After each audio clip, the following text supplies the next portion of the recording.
Well, the Sanctuary. The sanctuary is, a lot of it is still So the original. They just improved on it. They improved on it, Okay. right. And I remember as a child when we would have close to 100 people in Sunday school and church. Some of our old Sunday school teachers that I remember were Mr. Noah Burkett and Mr. E.A. Weathers, who lived down at Gaskin Springs, and of course the infamous Elias Lott, who has a memory like no other. He puts an elephant to shame, I can tell you that. Yes, he knows it.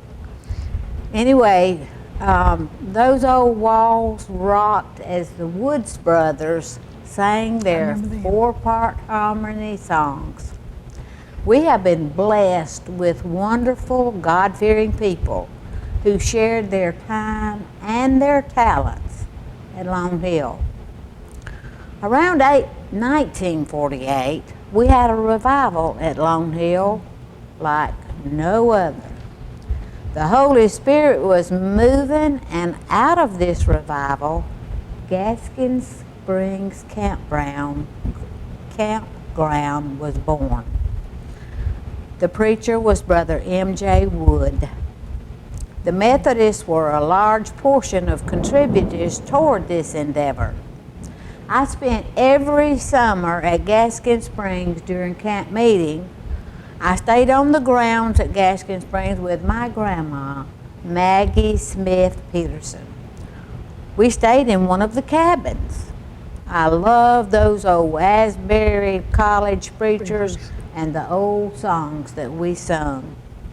Now, getting back to Lone Hill, my mama, Iris Peterson Sykes, excuse me, and her first cousin, Tilden Smith, began raising money for stained glass windows.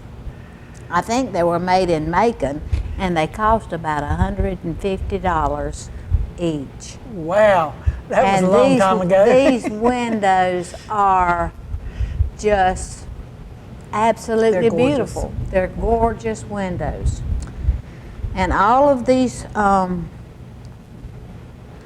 anyway, I messed up. They're absolutely beautiful memorial windows given in memory of the following families: Elizabeth Peterson, J.W. Wood, J.L. Durden, Mr. and Mrs. R.S. Smith, the Cross family, the John Peterson family, the Newbern family, the Bell Peterson Smith family, and Mr. and Mrs. J.P. Walden.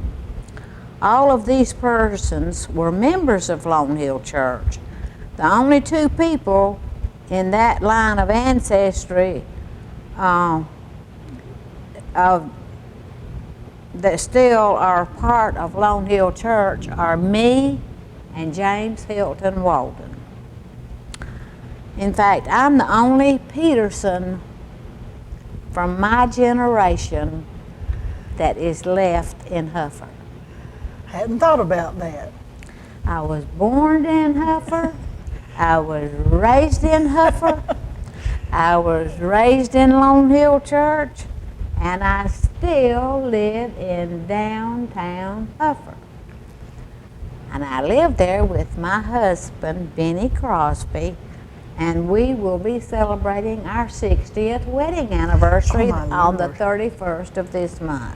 Phew. That's a landmark, too. Lone Hill Church is now under the leadership of Reverend Mary Ann Braswell.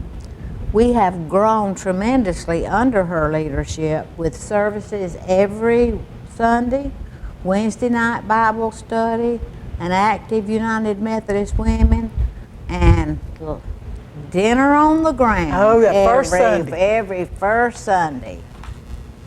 And last but not least, we continue to give God the glory for the great things He has done at Old Lone Hill United Methodist Church.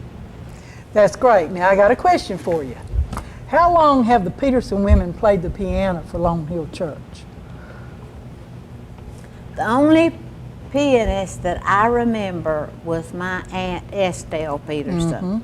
She's the only one I remember, because when I was 12 years old, I began playing the piano, and I continued to do that.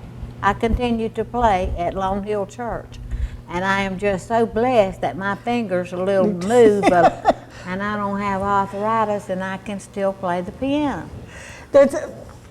Going to Lone Hill, I visit occasionally, especially First Sunday. That's my favorite. But the tradition's still there. Yes. The family's still there, even if it's a distended family. Right.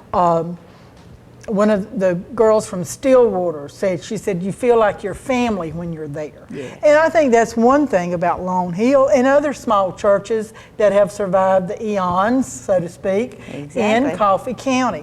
We have a wonderful group of old churches, and those congregations are still active. And that is one thing that I am wanting to document so badly for the Historical Society, is all these older churches and their memberships and the way they have grown. And one thing that I love about Lone Hill, from the time I was a little girl till 3 months ago when I was there, it's the same floor, it's the same pews, it's the same lap siding. It is always there. And I appreciate that y'all take care of it. Well, we do our best, and we've been blessed, and we, keep it looking as much like a old country church as we possibly can, and yet renovating little things here and little things Sunday there. school room, social hall, all that good stuff. Yeah. Thank you so much for coming today. I loved it. We'll be right back.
WDTV 13. Programming is sponsored by Dewey Hayes Jr., attorney at law, selected to the top 100 trial lawyers in the state of Georgia.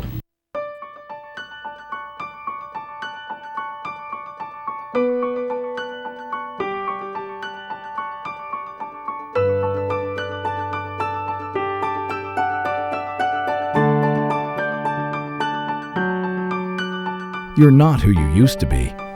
And neither are we. With a caring staff, experienced doctors, and the most advanced technology, Coffee Regional Medical Center in Douglas, Georgia is better than ever before. Earn your degree for less at South Georgia State College. At SGSC, we offer associate degree programs as well as Bachelor of Science in Biological Sciences and a Bachelor of Science in Nursing. Both bachelor degrees are offered at the associate level tuition rate, and many financial aid options are available. Plus, classes are taught by credentialed professors who care about your success. Visit sgsc.edu to find out more and to set up your personal tour. South Georgia State College. You matter here. Welcome back. I am so glad you joined us today. I hope you got some information as well as some new knowledge about the churches in Coffee County. I hope to continue that part as we go forward throughout the year.